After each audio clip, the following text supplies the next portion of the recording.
Eu sou Roberto Albertin e você está no Fragmentos Espíritas. O tema da gente hoje vai falar das curas de Jesus. A gente sabe que o corpo físico ele adoece, independente da condição que o corpo se cuide. Porque a gente que estuda o Espiritismo, a gente descobre que toda cura e toda doença está no corpo espiritual, não está no corpo físico. O que chega ao corpo físico já é consequência do que viveu o espírito. A gente tem até uma frase sobre isso, que a gente diz assim, quando o corpo adoece é porque o espírito já adoeceu, já faz tempo. Tá? Então o que é que a gente vai fazer com isso? A gente vai tentar esmiuçar, vai tentar mastigar o máximo possível dessas informações para que a gente possa entender melhor como é que funciona tudo isso. O espiritismo em si, ele vem educar os seus participantes, né, os seus adeptos, aqueles que simpatizam com a doutrina dos espíritos. O espiritismo ele não veio cuidar do indivíduo em si, na Terra, físico. Ele veio cuidar do plano espiritual desse indivíduo. Ele veio melhorar a condição como esse indivíduo vê o mundo espiritual, a relação dele com o mundo físico, e como ele está nesse meio, como é que ele funciona nesse meio. Tá? Então o espiritismo tem como objetivo o espírito e não o corpo. Tá? Estar no espírito a matriz das doenças físicas, das doenças mentais, espirituais e emocionais. Está tudo no espírito. Porque o corpo é só uma máquina utilizada pelo espírito para poder atuar sobre a matéria. Então nada funciona. O cérebro é a parte mais desenvolvida, mais complexa, tudo bem, a gente concorda com isso, mas ela é comandada pelo espírito. Todas as mazelas ou virtudes que o corpo tenha, que esse cérebro tenha, ele deriva do espírito que nele habita e comanda. Tá? O espiritismo vem oferecer noções, se você for olhar direitinho, sobre a vida, né? Filosoficamente falando, cientificamente falando, moralmente falando. A ajuda do espiritismo pode vir através do poder da mediunidade. Muitas pessoas elas não entendem o processo mediúnico e a gente vai falar disso em outro vídeo. Eu vou pegar esse tema e vou mastigar ele com mais carinho, sabe? Vou poder destrinchar ele melhor para a gente falar um pouquinho sobre mediunidade, porque mediunidade é um assunto muito vasto. Então pode só falar do intercâmbio entre a matéria e o espírito, usando o canal da mediunidade, sem entender como é que funciona. E a gente vai ter uma noção sobre isso, da qualidade desse trabalho mediúnico, através da conversa que a gente vai ter hoje.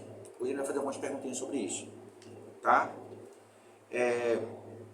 Só para você ter noção do que eu vou falar, eu vou perguntar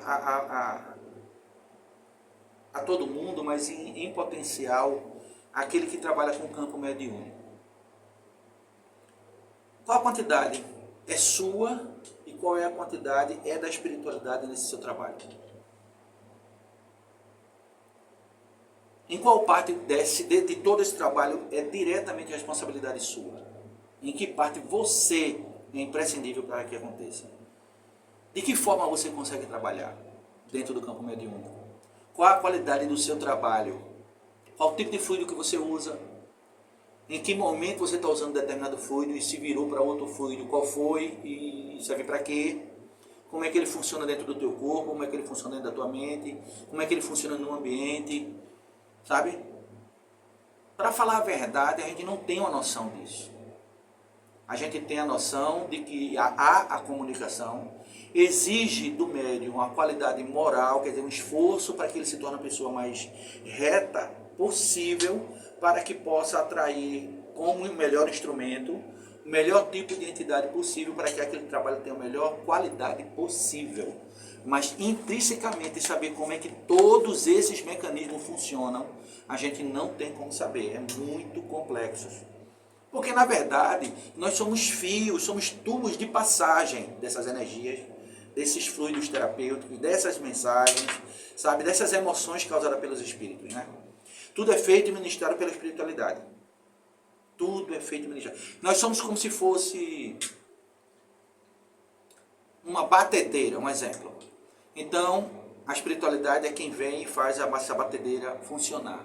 Mas os tipos de ingrediente que essa batedeira vai bater, a batedeira não tem consciência. Ela não sabe como funciona.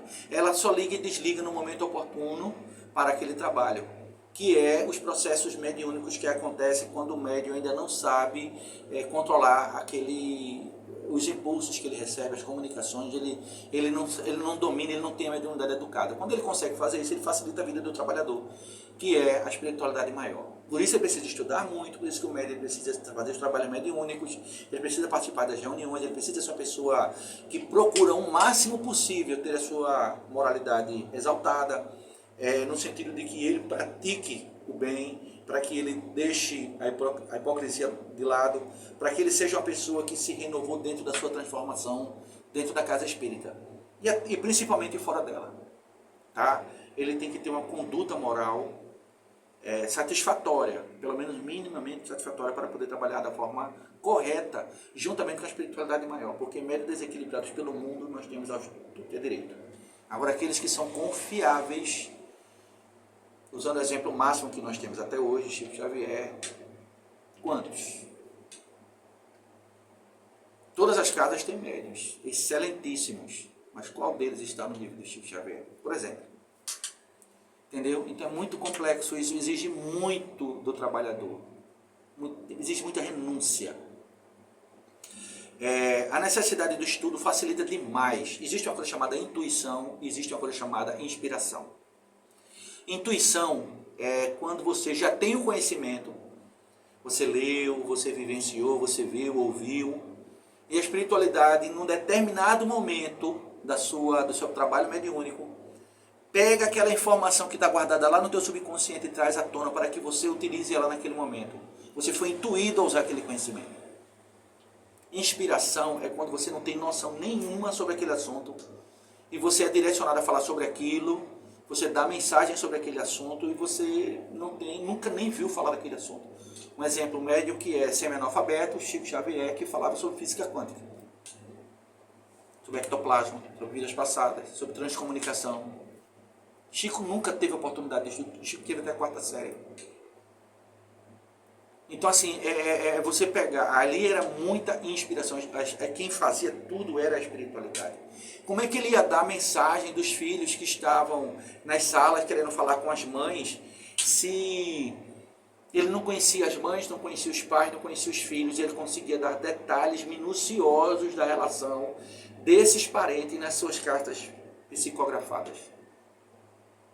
Tu tá entendendo? Então assim, ele precisava estar numa moralidade muito alta para que aquela carta fosse fidedigna. E graças a Deus, todas as cartas que ele entregou funcionaram. De fato, eram comunicação dos seus filhos para com seus parentes.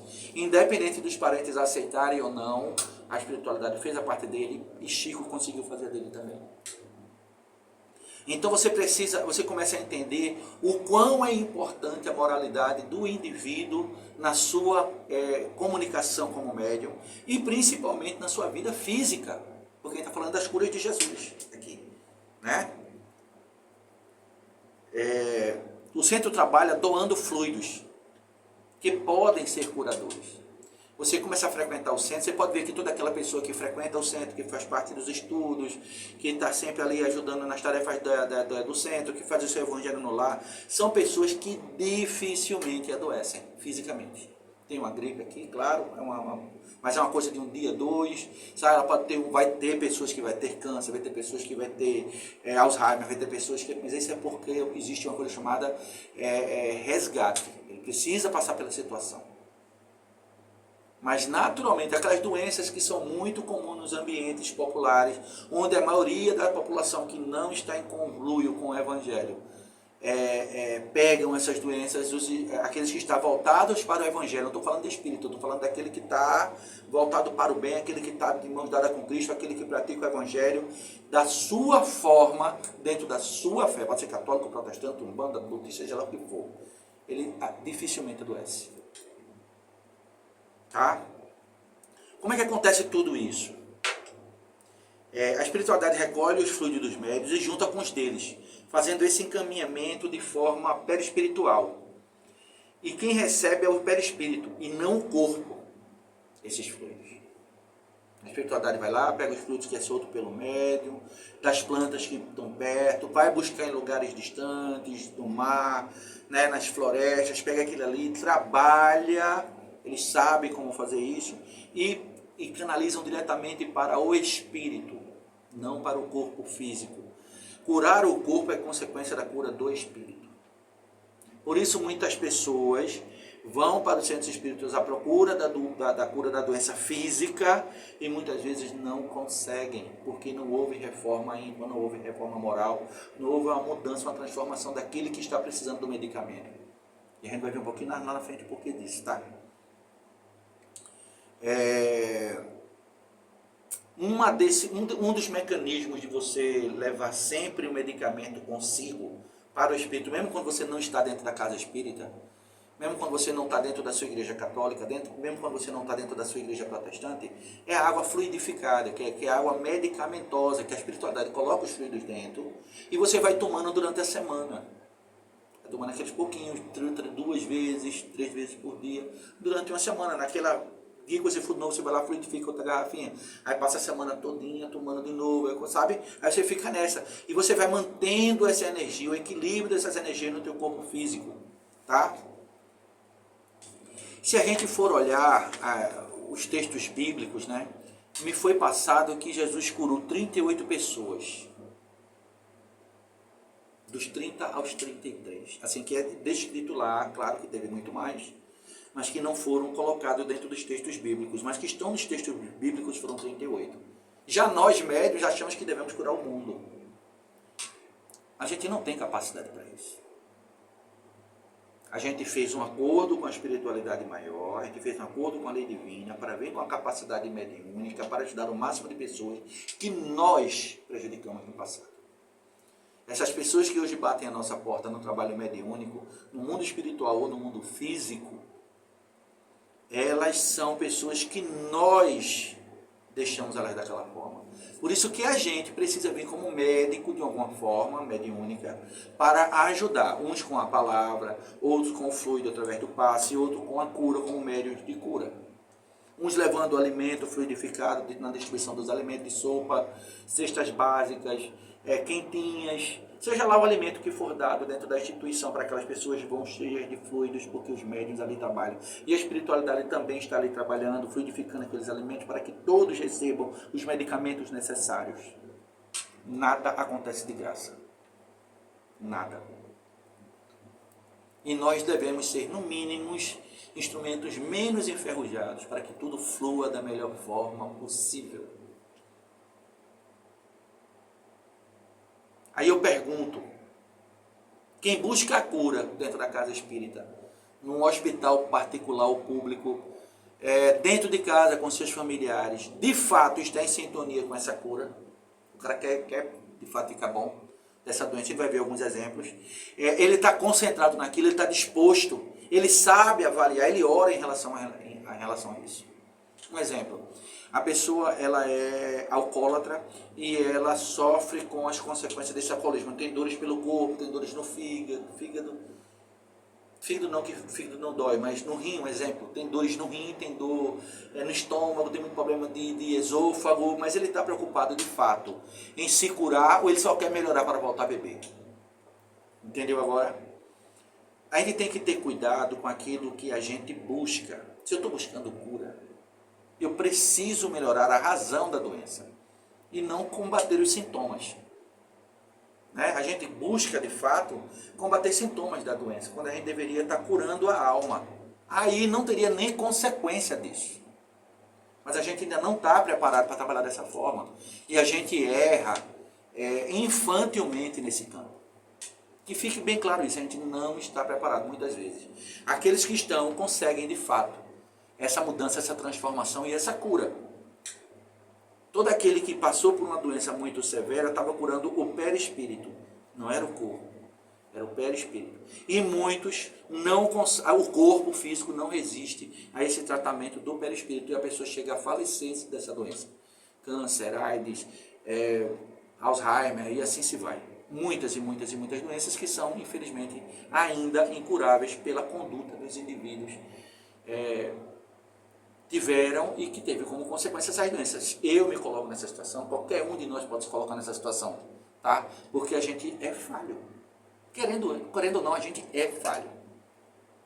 Não adianta querer ajuda quem não quer ajuda e nem tem a pretensão de se curar. Não adianta. É uma coisa você pegar uma pessoa que é toxicômano, pegar ele a pulso e levar para dentro da clínica. Ele vai se curar só porque você levou ele compulsivamente para lá? Não, não vai. Ele não quer se curar. Ele vai passar aquele tempo lá, vai ter as crises de abstinência dele, mas ele está pensando o tempo todo, quando voltar, eu vou voltar para fazer tal coisa. É a mesma coisa que a pessoa que é incorrigível, que tem as suas doenças mentais, né, que tem os seus transtornos de personalidade. Ele pode até sofrer as punições daquilo que está acontecendo, que é um outro fator gigantesco que tem na humanidade, são as pessoas que têm os seus transtornos mentais e servem de doença para as outras pessoas, né, como narcisistas, os psicopatas, meu pai teve um nomezinho que eu aprendi hoje, era histriônicos e assim se vai. Mas eu queria que vocês prestassem atenção, quem está falando das curas de Jesus perante o corpo físico, tá? A gente deve combinar, veja a profundidade do que eu vou falar para vocês. A gente deve combinar as vontades e os interesses de todos e a possibilidade dos espíritos. Vontades e interesses. Eu, de fato, quero me livrar desse processo obsessivo. Será que não sou eu que atraio a entidade? Será que não é minha conduta que chama essas entidades para junto de mim? Por que é que essas entidades andam junto de mim fazendo tais coisas? Por que é que eu não posso me corrigir diante de tudo isso? Por que é que eu não consigo uma cura efetiva? Será que eu não sinto prazer escondido naquilo que está me acontecendo? Entendeu mais ou menos como é que funciona? A gente tem sim que direcionar a nossa prece, o nosso pensamento para ajudar. A gente precisa primeiro estar em sintonia com a espiritualidade, fazendo e praticando bem o tempo todo, para que possamos estar em condições de receber o medicamento e que ele surta efeito da melhor forma possível, através da nossa reforma íntima. Primeiro nós precisamos nos curar mentalmente, emocionalmente. Aí a cura do corpo físico vai acontecendo gradualmente, de acordo com o nosso adiantamento. Isso requer muito esforço daqueles que ainda estão perdidos dentro da doutrina. Que ainda não entenderam como é que funciona, como é que fulaninho sempre está bem, não parece que não tem problemas, fulaninho nunca adoece, eu só vivo doente, cheio de problemas. Como é que você lida com sua vida? Como é que você lida com todas essas coisas? Entendeu? A gente precisa trabalhar. O espírita precisa estudar e trabalhar constantemente. Ele não pode ser plateia, ele não pode só chegar no centro espírita, assistir palestra, achar bonitinho e voltar para casa. Ele não pode aprender tudo aquilo ali e não colocar em prática. Espiritismo é prática. O espiritismo é exercício do amor, é a materialização através da ação. Cada um no seu campo, cada um da sua forma, mas que todos trabalhem. A casa espírita que não disponibiliza para os seus seguidores, aqueles que são seus adeptos, seus frequentadores, atividades de estudo e de trabalho para todos, ela está falhando. Ela precisa fazer com que todos trabalhem, porque é exercitando o bem que se aprende a fazer o bem, que se entende o bem e que se faz o bem a todos e principalmente a si. Como é que a casa espírita não proporciona trabalho? Ah, mas não tem trabalhador. Quando o trabalhador está pronto, o trabalho aparece. Quando a casa está disposta, o trabalhador chega. Ah, mas os trabalhadores não têm qualificação, então bota eles para estudar. Toda casa precisa fazer isso. Como é que ela vai funcionar se as pessoas de lá, as pessoas que assistem aquilo ali não conseguem... Eles acham bonito se falar de caridade, acham bonito falar de amor ao próximo, de exercício de paciência, e ele só pode exercitar isso dentro de casa. Ele poderia estar fazendo isso na rua, ele poderia estar levando auxílio a quem necessita, ele poderia estar aprendendo a conviver dentro do centro, que é a sua segunda família. Ele poderia estar ajudando os amigos a entender o que é o evangelho através da sua transformação moral, através do seu exercício que é feito, chamando outras pessoas para vir ajudar naquela atividade do centro. Partilhar o bem. A casa precisa fazer isso. Preparar o indivíduo. O que é um dos ensinamentos que a gente aprende dentro do centro é que amai-vos e instruí-vos. Como é que eu posso amar sem praticar? E como é que eu posso me instruir se eu não tenho onde estudar? Vai lá e lê tal livro. Esse livro aqui é muito bom, viu? Vai lá ler ele, o Evangelho segundo o Espiritismo. Aí depois tu pratica ele. Com quem? Não com as pessoas que tu conhece. É isso que a Casa Espírita ensina? Não. Vem cá, a gente vai estudar junto. E dentro das nossas dificuldades de relacionamento, a gente vai exercitar isso aqui. E a gente vai levar isso para dentro de casa, depois vai levar isso para dentro da roda de amigos, depois para a roda de trabalho, depois para aqueles que são na vizinhança, depois para todo mundo. E assim a gente compartilha o bem. Entendeu? A gente precisa fazer isso. Jesus, ele não veio curar. Veja a profundidade do que eu vou falar, tá? Não é porque sou eu que estou falando, é porque está dentro do Evangelho segundo o Espiritismo. Jesus não veio curar, ele veio ensinar a pensar sobre a vida, sobre o Criador, sobre a imortalidade da alma, sobre a evolução, sobre reencarnação, sobre causas e efeitos. Na verdade, ele não veio te salvar. Ele veio te ensinar a você mesmo se salvar.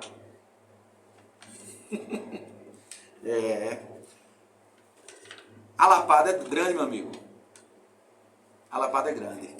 Porque quando você começa a entender como é que tudo isso funciona, você mesmo começa a se guiar.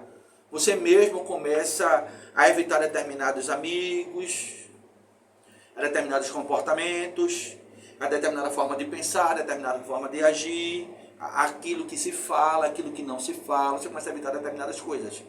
Aí você começa a andar com as pessoas corretas, você começa a ter aproximação com determinados trabalhos corretos, você começa a pensar da forma correta, a falar da forma correta, aí você vai evitando as doenças. Primeiro começa com as doenças morais, que você vai cortando, que depois seriam, consequentemente, doenças físicas, doenças psicossomáticas. Começam na cabeça e terminam no corpo. Você corta tudo isso, quando você muda a sua conduta. Porque, como diz o texto, Jesus não veio te salvar, ele veio te ensinar a como se salvar. É bem diferente. Muito diferente. Não se faz milagre sem a vontade de Deus. Milagre é um termo que o Espiritismo não usa, né? Mas é só para que haja o entendimento, né? A gente tem que orar e esperar, confiante naquilo que a providência determinou para a gente, trabalhando e estudando. Quando a gente consegue trabalhar e estudar da melhor forma possível, tudo aquilo que para nós não tem explicação, que colocaríamos no campo do milagre, vira resposta. Milagre é aquilo que a gente não entende. O Fulaninho estava num coma, irreversível, aí aconteceu um milagre, ele voltou à vida comum e agora trabalha, estuda, está levando a vida dele.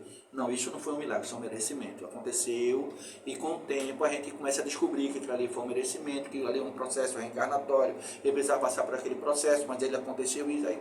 E quando a gente entende, deixa de ser milagre. Eu sei que é difícil para muita gente que vai ver esse vídeo e entender o que eu estou falando dessa forma, tá? Mas o que eu quero dizer é que os milagres, eles seriam exceções às leis divinas. E as leis divinas não têm exceções, porque ela alcança todos da mesma forma, para educar todos do mesmo jeito. Cada um no seu tempo, cada um no seu meio, mas todos vão passar pela mesma justiça. Então como é que Fulaninho entrou em coma e se salvou, e o Fulaninho entrou em coma e morreu? Não teria explicação pela ótica do milagre. Mas quando você começa a entender que existe uma coisa chamada resgate espiritual, você começa a entender melhor. Aí começa a fazer sentido. Aí você começa a entender e compartilhar da ideia. Puxa, eu posso fazer isso também. Eu posso fazer por onde merecer. Jesus Cristo falou, tu pode fazer muito mais do que eu. Se ele disse isso, é porque nós somos capazes. Agora precisamos ter fé, desenvolver um trabalho, estudar, ser um instrumento menos enferrujado, vamos dizer assim, para poder trabalhar da melhor forma possível. E aí sim, operar milagres, como se diz a história. Fazer aquilo que muitas pessoas não compreendem. Como é que um doutor Fritz vem, abre uma pessoa, eu vi isso acontecer, abre a pessoa, bota o dedo dentro, mexe lá dentro, vem com a tesoura, puxa, tira um tumor e não sai uma gota de sangue. A pessoa não sente dor e ela não foi nem anestesiada. Como é que é isso? Eu não podia ser pai. E através de Dr. Fritz, 3 pontos de energização com agulhas, 15 dias depois a minha ex-mulher estava grávida. Mas essa é uma outra história para um outro momento, tá? Antes da cura do corpo físico, precisa-se primeiro ter a cura do espírito. Então isso requer abnegação e crescimento. Aceitar a situação e lutar contra. Eu aceito a doença, mas eu vou lutar pela minha vida, tá? E crescimento, que é o desenvolvimento através da intelectualidade e da prática do bem. De forma sincera, não é praticar o bem por praticar, quando ficar curado, abandona tudo. Então tu não entendeu a mensagem. O objetivo maior da gente é fazer com que tudo flua da melhor forma possível, porque houve uma transformação do indivíduo. Tá? Toda dor, a gente tem que entender isso. Ela é educativa. Assim como toda enfermidade tem a sua cura no espírito. Não existe cura no corpo físico se o espírito ainda permanece doente. Não tem como. Toda a correção é naquilo onde se peca. Eu preciso me modificar? Onde é que eu estou pecando? Como diz a história. Onde é que eu estou errando perante a lei divina para causar tudo isso? Tá? Una a tua fé à sua cura e obterás prodígios. Se não curastes é porque não tinhas fé. Por isso Cristo diz: ó homens de pouca fé, se tua fé fosse o tamanho de um grão de mostarda, eu diria para aquela montanha, sai dali para ali, ela iria para aquele outro ponto. Fé não é acreditar, fé não é ter certeza, fé é saber que vai acontecer. É saber, é como se você estivesse do alto da montanha, vendo a pessoa passando embaixo dela. Ela não consegue ver o que está à frente dela, mas você vê os obstáculos que ela vai ter que passar. Você sabe. Não adianta você não tem nem como titubear, você não tem nem como duvidar, será que vai ou não, se você sabe que vai acontecer. Essa insegurança pertence a quem não tem certeza, que não nem acreditar de verdade, acredita, que se acreditasse de verdade saberia o que acontecia. Mas ele não chegou nem ao ponto de acreditar de verdade. Quanto mais ter certeza, muito menos saber. A fé é isso. É saber que vai acontecer. E esse saber é íntimo, é muito mais forte do que a certeza.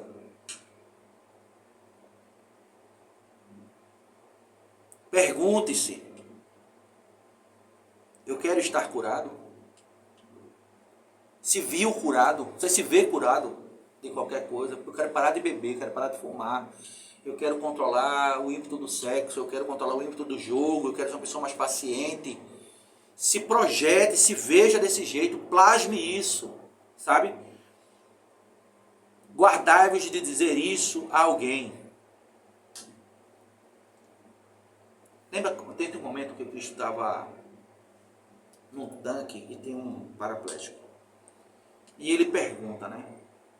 Tu queres estar curado? Eu quero. Jesus diz a ele: então eu quero e estás curado. E ele ainda vê o conselho que ele dá. Depois que o cara se levanta, anda, se vê curado daquilo, e ele diz assim: guardai-vos de dizer isso a alguém. Não fala de mim, ele quer dizer isso. Mas ides e mostrais aos sacerdotes, e oferecei o dom prescrito por Moisés, e que isso sirva de testemunho. Não fale de mim, mas vai mostrar a todo mundo que é necessário para que todos creiam. Porque já foi predito que isso ia acontecer lá atrás. Eu só estou fazendo as coisas acontecerem. Veja a profundidade de Cristo. Combata em si toda a vaidade. Conselhos aos médiuns e aquele que quer transformação íntima. Aquele que busca a sua cura espiritual, seja lá qual for. O ato de amor remove a multidão de pecados.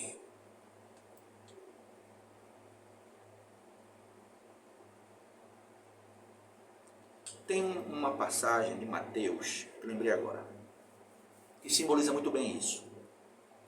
Mateus, ele foi chamado depois de Levi por Cristo. Mateus, ele se questionava muito por que é que Cristo tocava e as pessoas se curavam, por que é que Cristo falava e as doenças fugiam. Como é que ele conseguia isso se todos aqueles que estavam com ele, os 12 apóstolos, faziam as mesmas coisas que ele fazia, mas nem todos conseguiam o mesmo alcance? E ele se questionava muito, aquilo era tormentoso para ele. E ele ia para uma igrejinha chamada Igreja dos Pescadores, onde Cristo se encontrava com os apóstolos. E no caminho ele viu uma casa que estava com uma gritaria danada dentro, uma confusão, as pessoas chorando, outras berrando, mulheres fazendo alardes. Ele sabia que era uma coisa relacionada à doença. E ele lembrou uma frase que eu citei para vocês aqui quase agora. Que Jesus diz, né, se tu quiseres, fareis mais do que eu faço, do que eu vos faço. Ele disse, então, se Cristo diz que eu posso fazer, eu posso. Então, se eu posso fazer, eu vou fazer agora, eu vou ajudar quem está precisando. E ele vai lá e bate na porta. E ninguém aparece. Ele bate a segunda vez, ninguém aparece. Ele bate a terceira vez, ninguém aparece. A porta está meio entreaberta, ele empurra, a porta abre, aparece uma criança. Ele olha para a criança olha para ele. E ele vê de onde vem toda a zoada, que era um quarto. E ele escuta o comentário, só faltava essa, né? Quer dizer, um resmungo pela presença dele. Ele era um cobrador de impostos, uma pessoa mal vista. Ele não era uma pessoa que todo mundo queria perto, porque quando ele aparecia é porque a pessoa tinha que dar dinheiro para pagar os impostos na Roma. E ele entra e ele vê uma criança de 12 anos, aproximadamente, em cima da cama. 12, 14 anos por aí. E ele olha consternado, a criança tinha um tumor enorme na cabeça, atrás do pescoço aqui, que não tinha um aguento que curasse aquilo. Ele tinha um intestino para fora, que quando ele chorava o intestino saía, ele não tinha os dedos, ele era cego. A situação muito deplorável, sofrimento muito grande. Imagina aquela época que não tinha anestesia, não tinha nada, né? E ele pergunta, o que eu posso fazer para ajudar? Ninguém responde, está todo mundo olhando para ele, porque ele é um cobrador de impostos. O que eu posso fazer para ajudar? De novo, ninguém responde. Ele pergunta pela terceira vez, o que eu posso fazer para ajudar? Ninguém responde. Ele lembra da frase do Cristo de novo. Se tu quiseres, tu pode fazer mais do que eu faço. Então ele se curva àquela criança, ele faz uma oração fervorosa. E diz, levanta e anda. A criança nem se move. Ele continua a prece, pela segunda vez ele diz, levanta e anda, a criança não se move. Ele continua na prece fervorosa, todo mundo acompanhando ele. Ele diz, levanta e anda. E a criança estribucha e se aquieta de vez. Ele percebe que a criança morre. E ele pensa, agora eu vou ser espancado, né? Porque eu entro numa casa, quando ele cai em si, eu entro numa casa onde não fui convidado, adentro na casa, mesmo sabendo que não era bem quisto, porque escutou o comentário, o murmúrio. Ele oferece ajuda, ninguém quer. Por 3 vezes, 3, ninguém aceita. Mesmo assim, ele se curva diante daquela criança, ora, e o máximo que ele consegue foi fazer a criança falecer. Ele pediu por tudo quanto era de sagrado para que aquela criança ficasse boa, para que ela pudesse se restituir, para que ela pudesse dar felicidade àquela família, para que ela parasse de sofrer. Ele fez de tudo naquela oração, ele pediu por tudo. E a criança falece. Então ele esperou ser espancado ali. Ele esperou, que era uma forma na época de, sei lá, de combater aquilo que aconteceu. Aquela família iria usar aquele recurso, né? Iria bater nele. Como ninguém move uma palha contra ele, ele só esperando as pancadas. Como ninguém move uma palha, ele pensa, Senhor, é melhor que eu tivesse morrido no lugar dessa criança do que passar uma vergonha dessa. E ainda por cima, como seguidor do Cristo, o que as pessoas iriam falar? Ele se levanta e se direciona à porta da saída da casa. Quando ele vai saindo, ele sente a mão no ombro. Aí ele fez, e agora a pancada, né? Aí ele escuta a voz do pai do menino. Senhor, muito obrigado pelo que tu vieste fazer. Tu és respostas às nossas preces. Agora ele descansa. E nós também. Há 12 anos meu filho sofre. Aí contou todas as dificuldades do tumor, do intestino, da falta dos dedos, cegueira, as dores constantes. Ele só conseguia relaxar um pouco mais quando dormia. Mas Mateus não conseguia entender a reação daquele pai. Ele esperava a agressão. Ele não entendia aquela gratidão. Veja a força desse pai. Diante do sofrimento do filho, o filho morre. Porque um cara do nada aparece, um cobrador de impostos. aparece o filho, o cara ora e o filho do cara morre. Nem todo mundo teria essa visão que esse pai teve, mas esse pai teve essa visão. E o pai agradece, Levi vai embora, vai ao encontro dos irmãos e do Cristo. Quando chega lá, ele fica pelo canto, né? Sem entender o que estava acontecendo, sem entender por que não tinha conseguido a cura. E o Cristo fala para todo mundo, faz a sua pregação e tem um momento que ele para e pergunta a Cristo: Senhor, posso fazer uma pergunta? Ele faça, Mateus. Mateus, Senhor, me fale sobre a cura. Só que o Cristo já sabia o que tinha acontecido. Cristo não é Roberto, que não sabe das coisas, que as pessoas chegam junto dele, ele não percebe, não lê. Não tem como. Cristo já sabia o que tinha acontecido. Ele diz: Mateus, sobre a criança, tu agiu da forma certa. Tu pediu que era melhor aos teus olhos. Tudo certo que tu fez.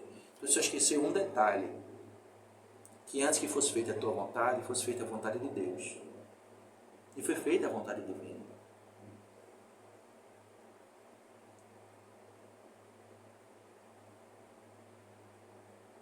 Aí quando ele começa a cair em si, quando ele começa a entender,